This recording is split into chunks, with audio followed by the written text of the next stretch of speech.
thought my life before Christ was going okay. I grew up Catholic, went to Catholic high school, Catholic elementary school.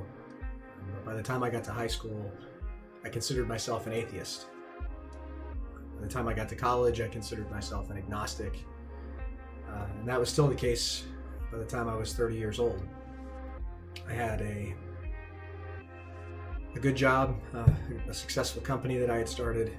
I was married, had 2 kids, big house, 2 cars. I was checking all of the boxes that I wanted to check in my life, and thought I had things pretty well worked out, and thought I had things pretty under control.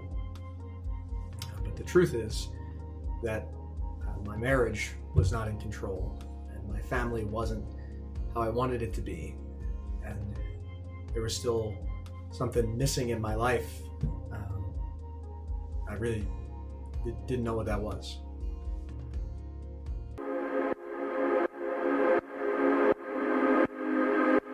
So my journey to knowing and accepting Jesus as my Savior started shortly after I moved to Texas.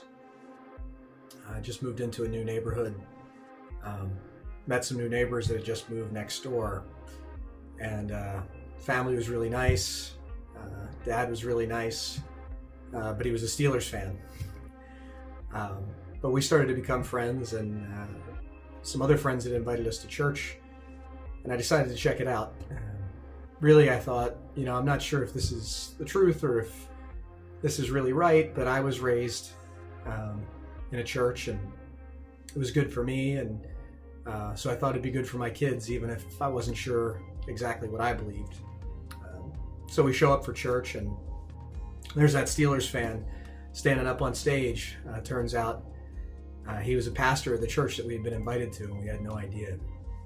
So Bob and I became really close friends, spent a lot of time just hanging out, just as neighbors and friends. And I had a lot of long conversations, and on the back porch or in my office, and just kind of talking through things, and I'd ask him questions.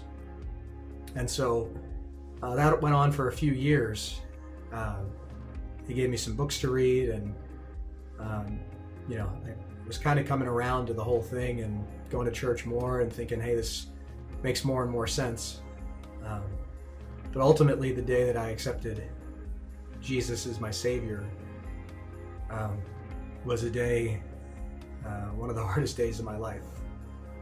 My marriage was really on the rocks.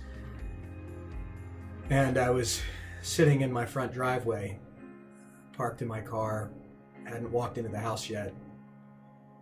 And I called Bob in Florida, and I said, hey man, I don't know what to do. I feel like my whole world's falling apart, and I don't know what to do next. And he said, well, Andy, you're not in control here. He said, are you ready to give up control? Are you ready to let God take control? And I said, Bob, I'm ready to do whatever you tell me. Just tell me what to do.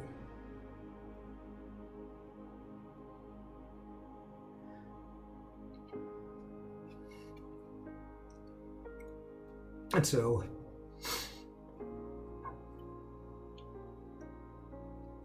sitting there, crying my eyes out in my car in front of my house, Bob just prayed with me.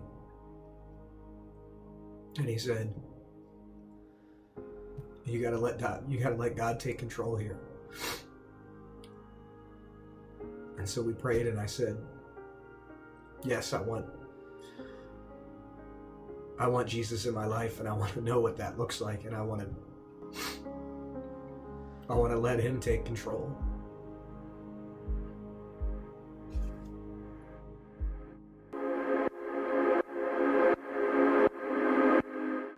Since I've accepted Jesus as my Savior, say the thing that's changed most in my life is that I've tried to listen. I started to ask the question, God, what do you want me to do with this life? What do you want me to do while I'm here? And I don't always hear him too clearly. I rely on what I call these frying pan moments, where God kind of whacks me upside the head and unmistakably tells me this is what you're supposed to be doing. But I also, to try and find that path a little more clearly, I started to read a lot more. For the first time in my life, I read the Bible cover to cover.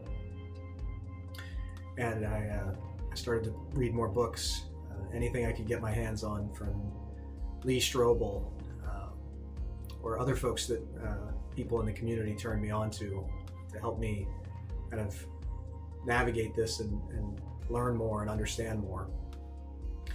And the biggest thing I've come away with is that not everything still adds up for me, but what Jesus said was pretty clear. And as I read the Bible and as I read more books, it just became so clear to me that what he laid out was pretty straightforward. And so, I think he really gave me, for the first time, a compass and a platform, or a basis to build my life on. And it's really changed everything for me.